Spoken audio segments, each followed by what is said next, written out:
berkuasa, dengan keizinannya kita dapat berkumpul pada pagi ini bagi menjayakan Forum Pengguna kali keempat. Saya ingin mengucapkan selamat datang kepada Yang Mulia Tengku Azwil, Tengku Abdul Razak, Pengerusi Lembaga Penasihat Persatuan Pengguna Islam Malaysia, aktivis-aktivis PPRM, siswa-siswi Universiti Kuala Lumpur dan hadirat sekalian ke Universiti Kuala Lumpur bagi menjayakan forum kali ini. Dengan tema Gerakan Kuasa Pengguna, secara amnya forum ini diisi dengan 1 sidang pleno dan 3 sesi pembincangan yang akan membincangkan isu-isu yang melibatkan hak-hak pengguna. Forum ini terbahagi kepada 2 hari yang akan melibatkan tokoh-tokoh terkenal seperti Yang Berbahagia Dato' Amir Maidin, iaitu pengarah urusan Maidin Holding, Yang Berbahagia Dato' Haji Fadilah Kamsah, serta ramai lagi panel-panel yang terkenal. Forum yang akan kita bincangkan merangkumi pelbagai aspek, termasuklah cabaran untuk pencapaian kelemahan dasar atau pelaksanaan urus takbir, pensijilan halal, iaitu industri untung besar, matlamat Islam tersasar, itu antara tajuk-tajuk forum kita ya. Perkongsian pengalaman, di mana kita akan ada satu sesi sepetang bersama tokoh. Tokoh-tokoh itu akan dimaklumkan kemudian. Serta juga kita akan melihat atau judi yang berluasa. Sungguh pun kita amat rasa bertuah kerana kehadiran Yang Berbahagia Datuk Seri Hassan Malik, iaitu Menteri Perdagangan Dalam Negeri, Koperasi dan Kepergunaan, telah memberi kepersetujuan untuk hadir bersama-sama kita pada hari esok sebagai untuk menjayakan majlis penutup kita, insya-Allah. Hadirin hadirat sekalian, UniKL dan PPRM secara rasminya telah menandatangani MOU sekarang. So saya rasa kita lebih harus fokus kepada mereka sebagai peneraju kita di masa akan datang.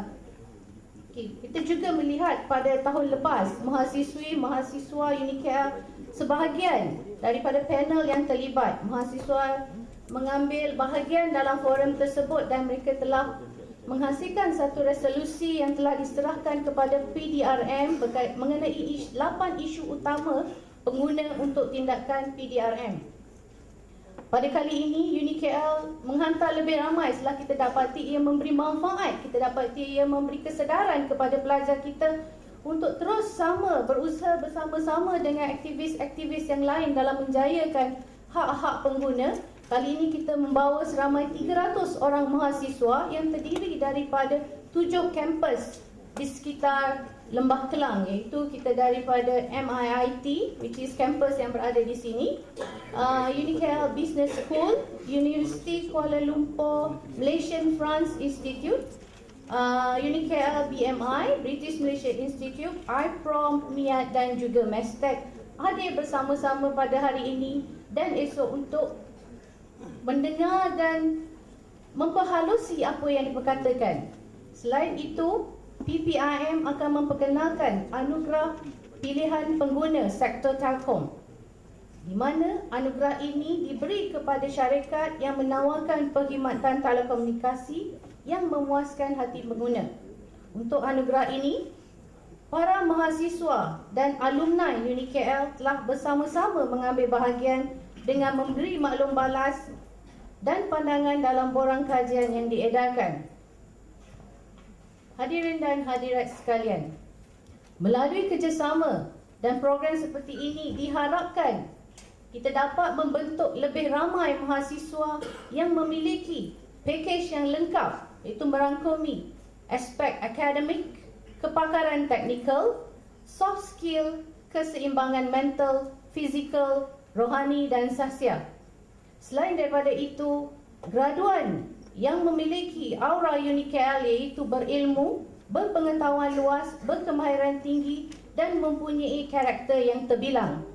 UniKL memberi penekanan kepada kemudahan pembelajaran yang kondusif serta mewujudkan gaya hidup kampus yang menarik bagi membentuk mahasiswa dengan towering personality. Ini adalah sebahagian daripada aktiviti yang kami anjurkan dalam menjayakan usaha kami menghasilkan mahasiswa yang mempunyai towering personality.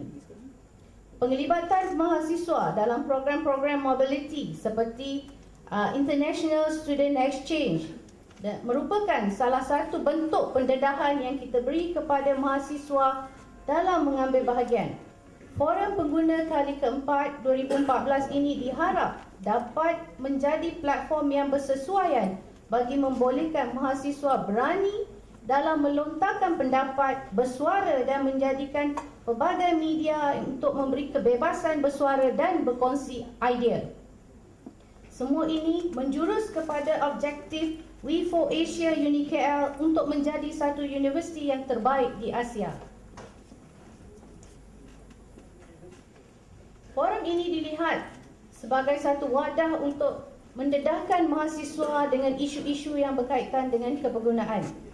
Secara tidak langsung, kita harap isu ini dapat menarik minat mahasiswa dalam mengambil berat serta memahami hak-hak mereka sebagai pengguna. Mereka boleh sama-sama berkongsi pendapat, pandangan dan idea dari sudut mahasiswa dan mahasiswi sebagai generasi muda kita hari ini. Okey.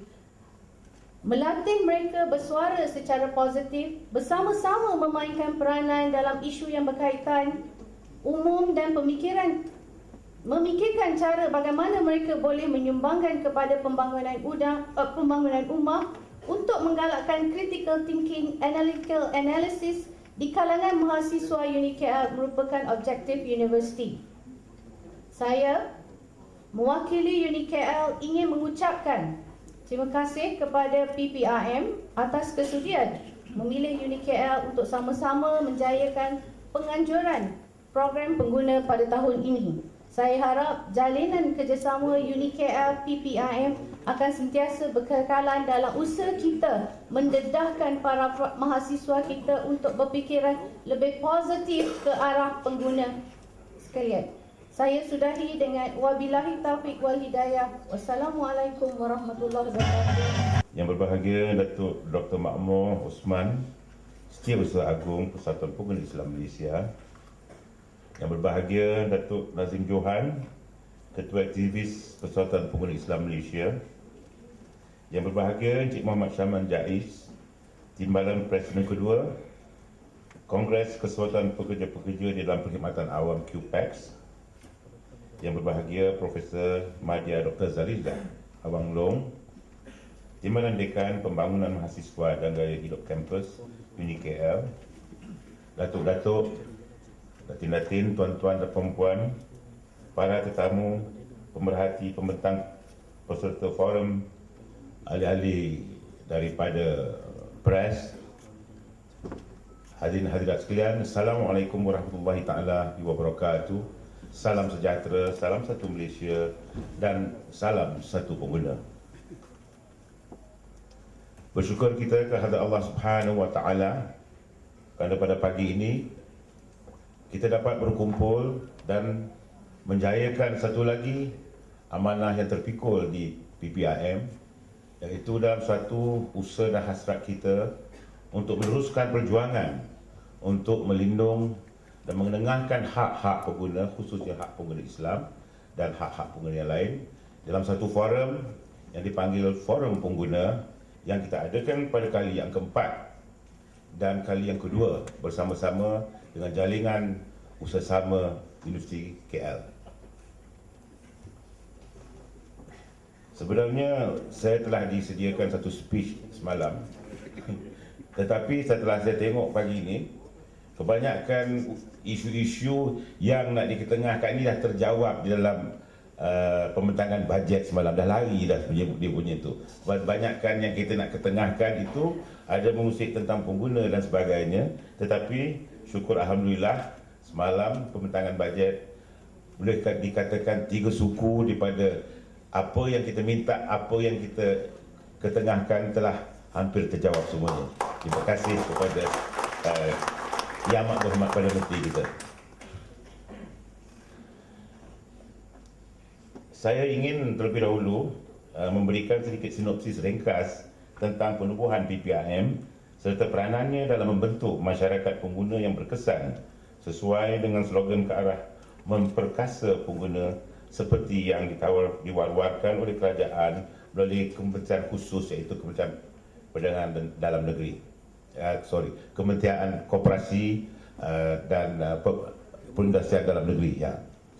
PPIM ditubuhkan sekitar tahun 1997 sebagai sebuah badan bukan kerajaan, di mana peranannya adalah sebagai wadah atau jambatan yang menyedarkan masyarakat, khususnya pengguna, tentang hak-hak mereka yang diperuntukkan melalui undang-undang, agar mereka tidak terus dibuli oleh para kapitalis yang rakus serta tamak, di mana mereka ini kebanyakannya menjadikan keuntungan wang ringgit sebagai matlamat dan menafikan nilai-nilai yang baik dan hak yang sepatutnya dijaga secara bersama.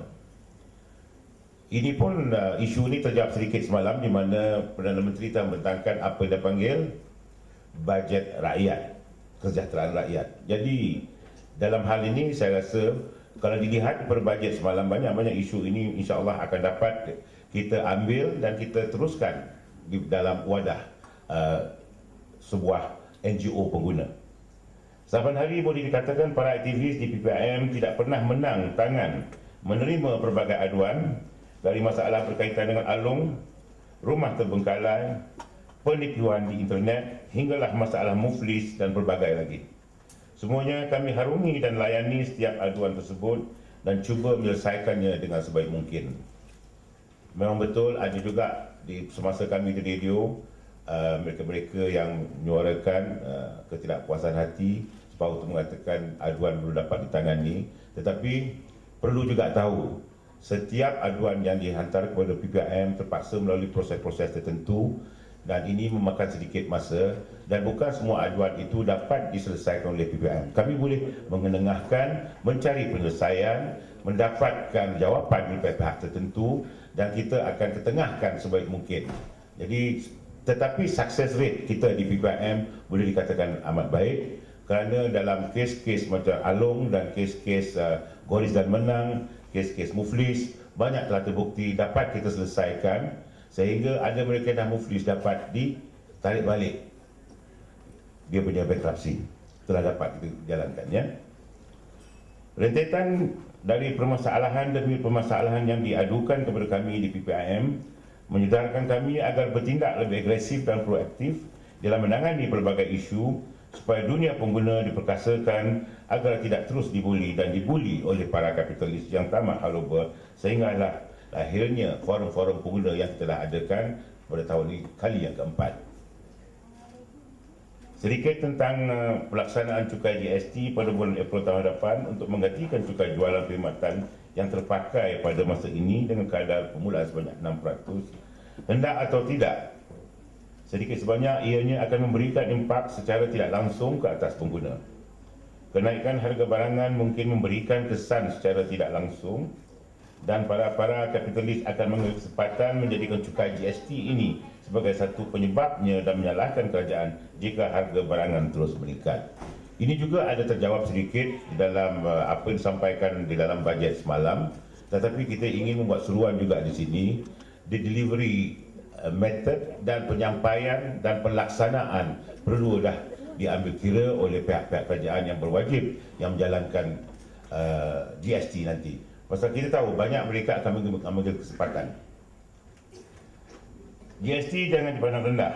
GST pernah membuatkan rakyat Singapura, Australia dan China sesak nafas sejak mula diperkenalkan apabila inflasi di negara mereka naik mendadak dalam tempoh 2 tahun selepas dilaksanakan GST di negara sana, dan hanya turun pada 2 tahun selepas dilaksanakan GST. Dan jadi di sinilah kebijaksanaan pengguna memainkan peranannya, dan apa yang kita harapkan supaya pihak kerajaan dan pihak berwajib yang dipertanggungjawabkan agar dapat memantau perkara ini sebaik mungkin.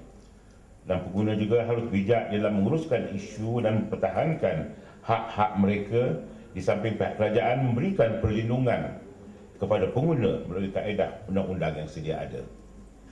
Baru-baru ini kita dikejutkan lagi dengan kenaikan harga minyak sebanyak 20 sen bagi RON 95 dan diesel. Seperti saya sampaikan tadi, ini pun telah terjawab sedikit sebanyak, di mana subsidi yang ditarik balik itu telah digunakan balik di dalam penyampaian dengan imbuhan kepada pihak-pihak sasaran tertentu. Jadi subsidi yang diambil balik, yang ditarik balik daripada RON 95 ini dan duit yang dikumpulkan itu dipergunakan balik kepada pengguna dengan sasaran yang tertentu. Jadi kalau kita lihat bajet pada dibentangkan pada petang semalam, ia adalah satu bajet yang mensasarkan sesuatu puak tertentu, dan ini kami rasa adalah satu bajet rasionalisasi seperti mana yang PPM telah minta selama ini. Tetapi dari segi pelaksanaannya nanti, deliverynya nanti perlulah diperketatkan agar ianya betul-betul memfokus kepada pihak-pihak tertentu.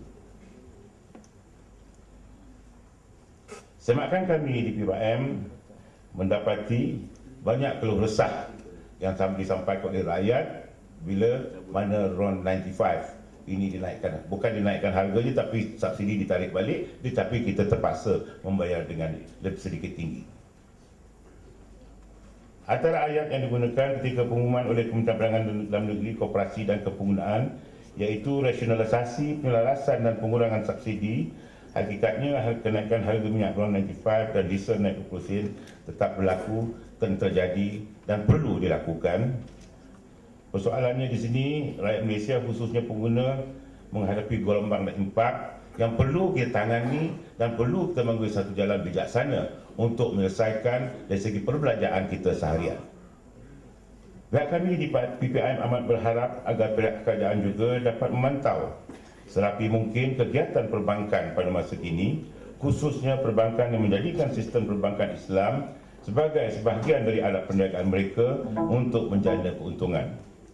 Saya rasa isu perbankan Islam ini tak lama kita perjuangkan, tak lama kita ketengahkan. Begitu juga dengan isu-isu rumah terbengkalai, dan saya rasa dalam forum pada kali ini akan disentuh juga pasal masih belum ada penyelesaian yang boleh kita terima dan boleh menyelesaikan permasalahan pengguna, lebih-lebih lagi pihak perbankan Islam dan rumah terbengkalai. Adakah ianya benar-benar menilaikan roh yang dikehendaki oleh Islam, iaitu adil dan saksama dan tidak bersifat zalim atau sebaliknya? Berdasarkan aduan yang kami terima dari para pengguna, sistem perbankan Islam pada masa kini yang diasaskan oleh para Yahudi melalui sistem konvensionalnya telah meresap dan menjadikan sistem perbankan Islam untuk meraih keuntungan yang kadang-kadang bersifat tidak munasabah dan bersifat zalim. Dan kami amat berharap pihak yang bertanggungjawab, khususnya Bank Negara, dapat memantau isu ini dan bertindak sebaik mungkin untuk melindungi hak-hak pengguna dan roh Islamik yang ditekankan oleh Islam itu adil dikekalkan untuk mengelakkan persepsi negatif terhadap agama Islam di kacamata masyarakat pengguna. Mengapa tidaknya, tuan-tuan? Jikalau perbankan Islam itu dilihat sebagai satu perbankan yang tidak adil dan tidak mempunyai roh Islam, pihak-pihak bukan Islam akan memberi satu persepsi, mendapat satu persepsi yang perbankan Islam ini tidaklah sebaik mana yang kita katakan. Jadi pernah kami di PPM berbincang, berkemungkinan menggunakan perbankan Islam, the word bank Islam itu tidak kena. Pasal jika sesuatu yang berlaku dalam perbankan Islam itu akan terheret sama di atas apa yang dilakukan sebagai tidak adil. Pernah kita bincangkan the word itself, bank Islam, perbankan Islam, adakah ia benar-benar tepat? Dah sampai waktu dan ketikanya boleh dikatakan bank Islam sepenuhnya? Saya rasa belum sampai masanya lagi, perlu dipertimbangkan. Kesimpulannya, sebagai persiapan mengenai semua isu yang begitu mencabar buat masa ini dan mendatang, pengguna harus tahu kuasa dan hak-hak mereka. Kerajaan mesti menjadi pemangkin serta berusaha melindungi pengguna sedapat mungkin agar tidak terus dibuli. Persatuan-persatuan pengguna khususnya seperti PPM mesti diperkasakan dan dibantu oleh kerajaan sebagai wadah penghubung di antara kerajaan dan pengguna. Pengguna perlu dididik dan dilengkapkan dengan ilmu kepenggunaan yang bermanfaat simposium dan seminar seperti hari ini perlu diadakan terus-menerus tanpa henti. Di sini juga saya ingin menyampaikan satu lagi usaha kita untuk memperkasakan aktiviti PPIM. Baru-baru ini saya telah berjumpa dan berbincang dengan Ketua Pengarah Kastam, Datuk Khazali. Berkemungkinan kita akan mengadakan satu skuad yang dipanggil macam rakan KOP, tapi ini rakan Kastam. Ini adalah rentetan daripada beberapa permasalahan yang mereka ada, dan kita akan cuba membantu menjadi mata dan telinga Kastam seperti rakan KOP. InsyaAllah itu sedang dalam perbincangan. Dan baru-baru ini kita mendapat suatu berita yang baik. TV Selatan yang diterajui oleh adinda kita yang lama dia bernama Dulu Rosli Bangunli, CEO TV Selatan sekarang ni, bangunlah. Dia telah bersetuju menawarkan slot program khas untuk PPIM di platform TV Selatan yang beroperasi di Nusajaya. Dan buat masa ini ia boleh diakses melalui www.tvselatan.com.my. Terima kasih kepada TV Selatan. Nampaknya penghijrahan Rosli ke Selatan itu memberi manfaat juga kepada kita. Terima kasih. Dengan itu, saya ingin menyampaikan ribuan terima kasih kepada Uni KL, pihak-pihak yang telah bersama-sama membantu menganjur, pihak-pihak yang penaja-penaja banyak juga pada tahun ini, ahli-ahli panel, jemputan kita. Terima kasih sekali lagi di atas sokongan dan support yang diberi. Saya sudahi dengan wassalamualaikum warahmatullahi taala wabarakatuh. Terima kasih.